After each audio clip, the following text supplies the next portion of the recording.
Amém? Glória a Deus. Tem uma passagem na Bíblia que ela diz que nós devemos ficar felizes quando nós vamos até a casa do Senhor, amém? E muitas vezes nós ficamos felizes com outras coisas, não é isso?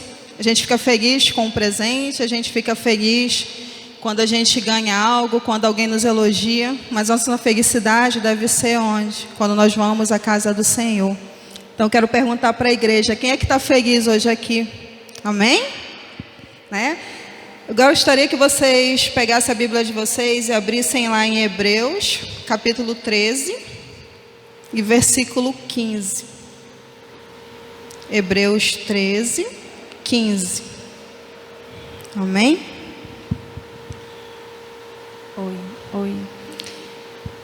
Diz assim: portanto, ofereçamos sempre por ele a Deus sacrifício de louvor, isto é, o fruto dos lábios que confessam o seu nome. Aleluias.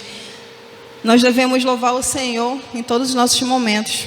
E muitas vezes nós louvamos o Senhor quando as coisas estão boas, Mas em todo e qualquer momento, a nossa vida deve ser o quê? De gratidão ao Senhor. E talvez nós não saibamos, quando as coisas não estão boas, a gente não consegue adorar, mas a gente precisa ter no nosso coração, Lá em Romanos 8, 28 diz assim: e sabemos que todas as coisas contribuem juntamente para o bem daqueles que amam a Deus, daqueles que são chamados por seu decreto. Então, Deus está no controle de todas as coisas, amém? E nós temos muito que agradecer. Se nós não agradecemos ainda hoje, nós temos esse momento agora, Esse momento agora de quê? De gratidão, de louvor a Deus, de tantas pessoas que se foram, e graças a Deus nós estamos aqui, respirando, estamos de pé, estamos com a nossa família, e nós temos muitos motivos para sermos gratos ao Senhor, amém? Aleluias. Então, vamos louvar o Senhor?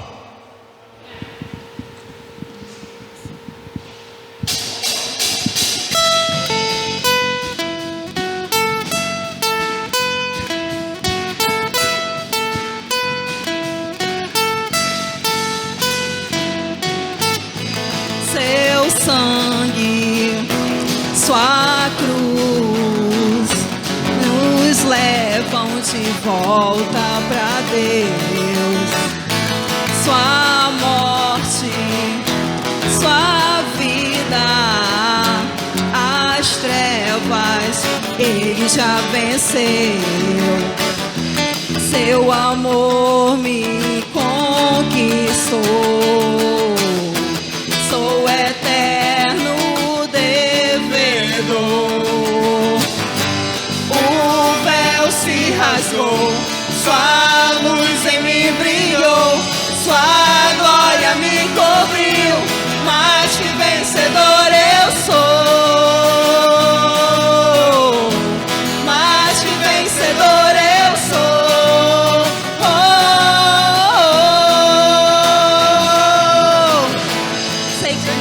Sala do trono estás, eu quero ir pra lá, pelo novo e vivo caminho.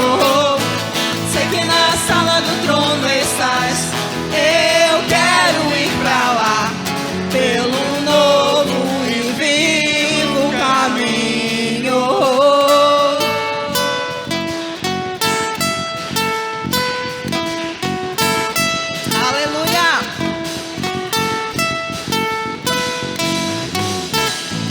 Seu sangue, sua cruz nos levam de volta pra Deus. Sua morte, sua vida, as trevas ele já venceu. Seu amor me conquistou. Sou eterno devedor. O véu se rasgou, sua luz em mim brilhou, sua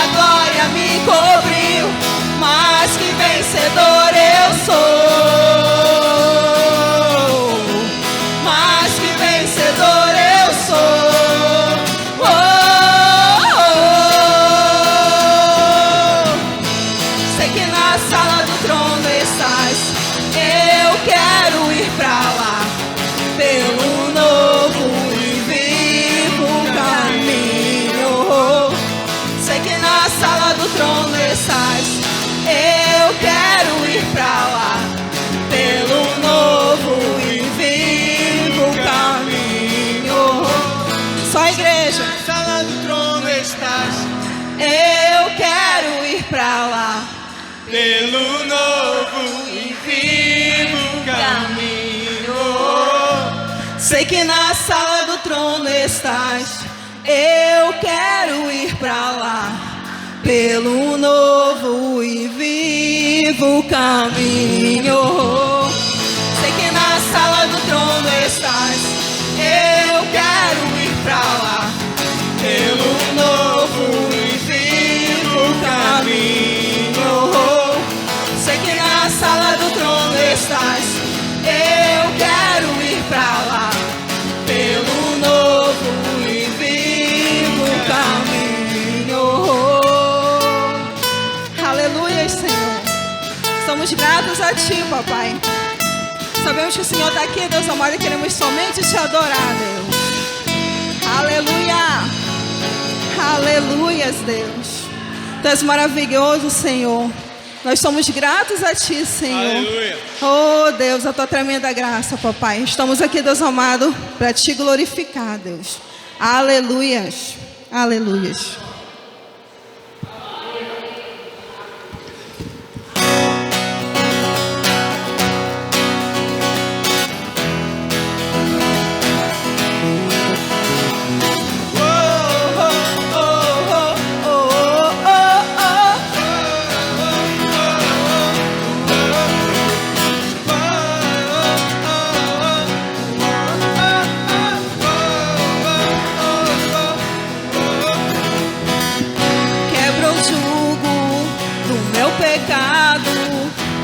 Mais forte é o meu amado, o Rei da Glória, o grande Rei dos Reis. Que treme a terra com trovão santo, eu admiro, desejo tanto o Rei da Glória, o grande Rei dos Reis. Oh, que tremenda graça!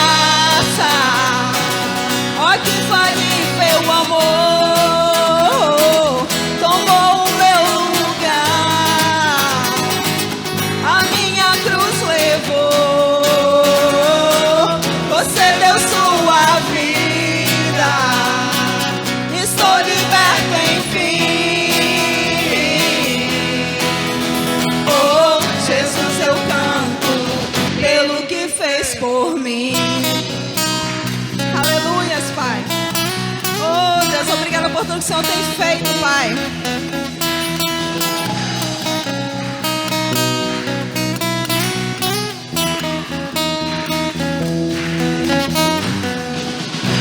Uma ordem em meio ao caos, adota o órfão, livra do mal. O Rei da Glória, o Rei da Glória, governa o mundo com sua justiça. És como o sol, sua face brilha. O Rei da Glória, o grande Rei dos Reis. Ó, que tremenda graça! Ó, que infalível amor tomou o meu lugar, a minha cruz levou, você deu sua vida, estou liberto enfim. Oh, Jesus, eu canto pelo que fez por mim.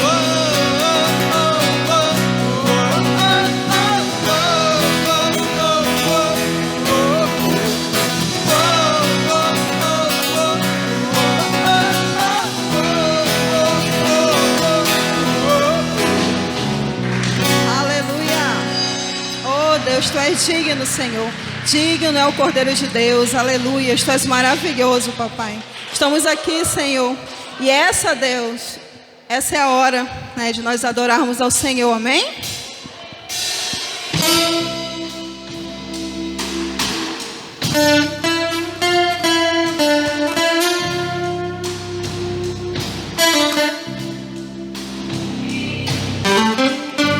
Aleluia.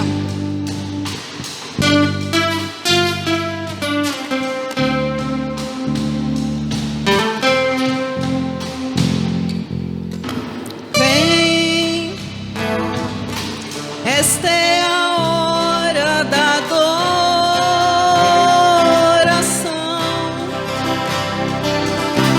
Vem dar a Ele teu coração.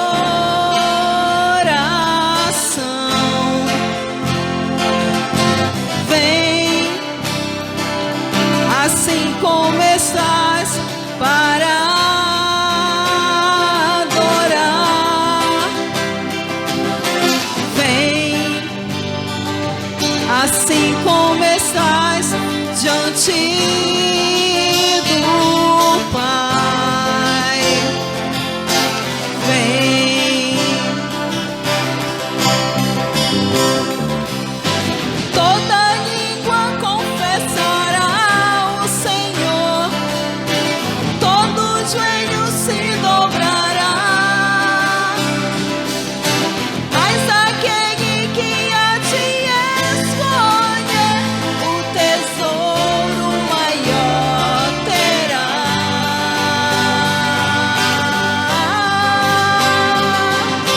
Vem, esta é a hora da adoração. Vem dar a Ele teu coração.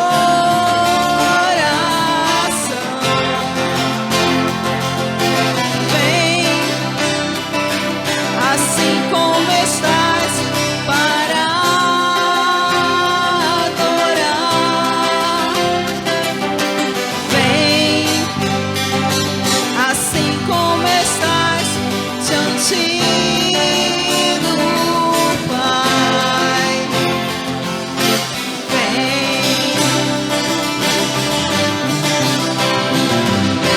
toda língua confessará o Senhor, todo joelho se dobrará. Mas aquele que a ti escolher, o tesouro maior terá.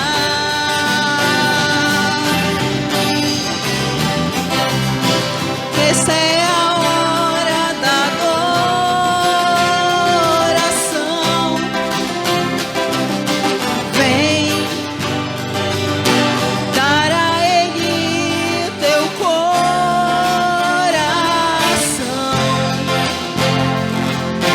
Vem, assim como estás, para adorar. Vem, assim como estás, diante do Pai.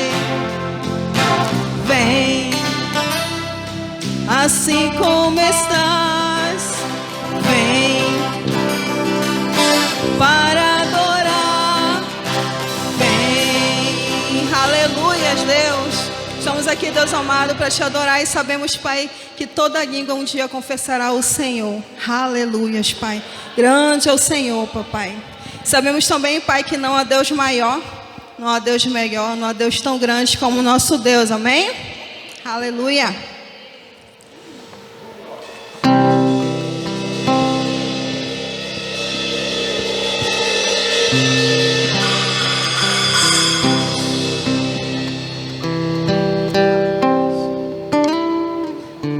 Aleluia.